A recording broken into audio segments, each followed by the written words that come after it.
si osserva che nell'ambito delle prerogative dei consiglieri regionali, l'articolo 67 della legge regionale numero 7 del 2000, testo unico delle norme in materia di procedimento amministrativo e di diritto di accesso, al comma 1 ha sancito il diritto dei consiglieri regionali di ottenere informazioni e dati e di esaminare gli atti e documenti concernenti l'attività dell'amministrazione degli enti regionali. Tale diritto è stato successivamente specificato dall'articolo 9 della legge regionale 17 del 2007, rubricato prerogative dei consiglieri regionali e in particolare, comma 3, testualmente, ai fini dell'espletamento del suo mandato il consigliere ha diritto di accedere agli atti degli uffici della Regione, degli enti e degli organismi di diritto pubblico dipendenti dalla Regione e di ottenere la documentazione e le informazioni in loro possesso nel rispetto delle norme a protezione dei dati personali e con obbligo di osservare il segreto nei casi previsti dalla legge. Comma 4, testualmente, la Regione promuove l'accesso dei consiglieri presso gli altri enti e organismi di diritto pubblico e privato cui la Regione partecipa o cui affida l'esercizio di proprie funzioni.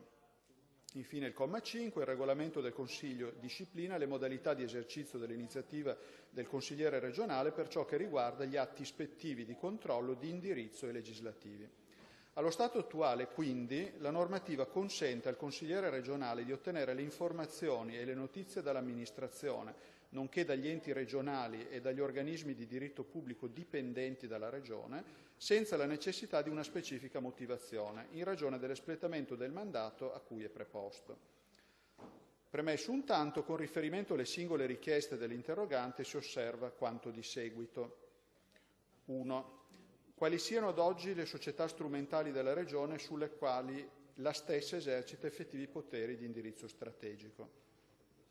Ai sensi dell'articolo 16 della legge regionale 10 del 12, le società sulle quali la Regione esercita attualmente il controllo analogo, inteso quale esercizio di funzioni di indirizzo, di controllo e di vigilanza, da svolgersi sia ex ante che ex post, tralasciando quelle in liquidazione, sono INSIEL SPA, Friuli Venezia Giulia Strada SPA, Ferrovie Udine Cividale SPA. 2. Quali siano le società e gli enti di diritto privato presso i quali la Regione può e deve assicurare l'esercizio delle funzioni di consigliere regionale per mezzo dello strumento del pieno accesso agli atti e alle informazioni. Per quanto concerne le società e gli enti di diritto privato, l'articolo 9, comma 4 della legge regionale 17 del 2007 assegna alla Regione un compito di promozione dell'accesso dei consiglieri presso gli altri enti e organismi di diritto pubblico e privato. Occorre peraltro rilevare che il regolamento previsto al suddetto comma 5, volto a disciplinare testualmente le modalità di esercizio dell'iniziativa del consigliere regionale per ciò che riguarda gli atti ispettivi di controllo, di indirizzo legislativi, non risulta ancora emanato dal Consiglio regionale. In ogni caso l'accesso dei consiglieri regionali nei confronti di società ed enti di diritto privato non può che essere subordinato e regolato dai principi e dai vincoli di legge vigenti in materia che discendono da fonti di rango primario. 3. Se abbia intenzione di apportare coerentemente in aggiunta all'adottato piano di razionalizzazione delle partecipazioni societarie regionali, modifiche o migliorie all'attuale disciplina della partecipazione della Regione in società di capitali, al fine di dotare l'ente di effettivi poteri e funzioni di indirizzo, controllo e vigilanza. A proposito, segnalo l'iniziativa assunta dalla Giunta regionale con norma inserita nella legge di assestamento di bilancio 2015,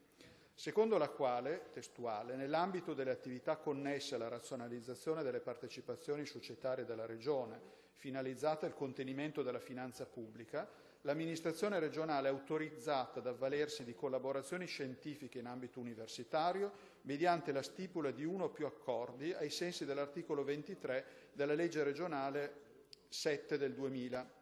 testo unico già citato prima, concernenti la trattazione di tematiche di comune interesse, con particolare riferimento alla definizione, ecco l'oggetto quindi di questo approfondimento che è in corso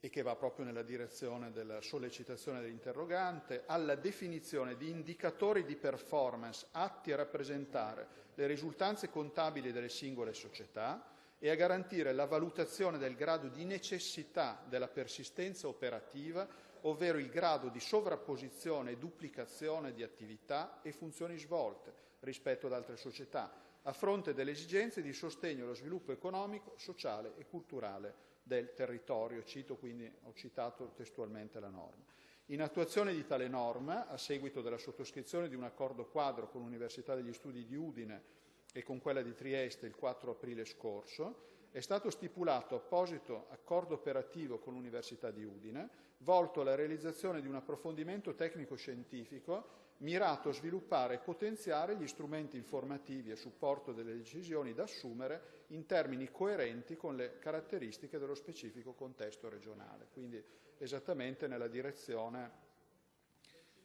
direi sollecitato o sottointesa dal terzo quesito posto dalla consigliera interrogante.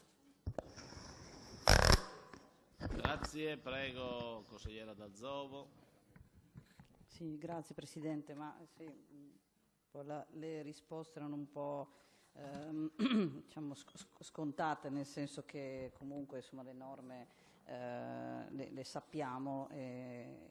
insomma, si sa quello che è stato fatto. L'interrogazione era nata proprio a seguito di una richiesta di accesso agli atti ad una partecipata regionale che al 100% regionale, che è stato negato per motivi. Dopodiché sarebbe insomma, da aggiungere forse anche un altro quesito, ma è successo successivamente all'interrogazione, perché pochi giorni fa insomma, ho ricevuto la risposta di una richiesta di accesso agli atti senza avere la documentazione, tra l'altro in mano ad oggi, a mezzo stampa da parte del Presidente di una partecipata regionale, che non mi sembra che sia il modo migliore per rispondere ad un consigliere regionale, a degli atti leciti. E comunque insomma, noi ribadiamo che c'è assoluta necessità da parte sia dei consiglieri regionali ma anche credo dei cittadini della regione di poter avere a disposizione gli atti delle partecipate regionali in maniera tale da poter anche svolgere quella funzione di controllo che qualche volta magari sfugge a noi, ma al cittadino attento magari può anche non sfuggire. E in più un'altra cosa che abbiamo rilevato è che molto spesso, nonostante ci siano i 30 giorni di tempo dalla data di richiesta, molte volte ci siamo trovati a dover sollecitare più e più volte la società partecipata per ottemperare la richiesta, e quindi anche qui io pregherei la Giunta magari insomma non so come si possa fare, ma siccome non è prevista nessuna norma di sanzione o comunque di richiamo, alla fine bisogna sempre stare lì attaccati al telefono o via mail per sollecitare queste richieste che poi non vengono mai date, alcune proprio non arrivano, e quindi insomma vi pregherei di prendere anche nota di questa cosa.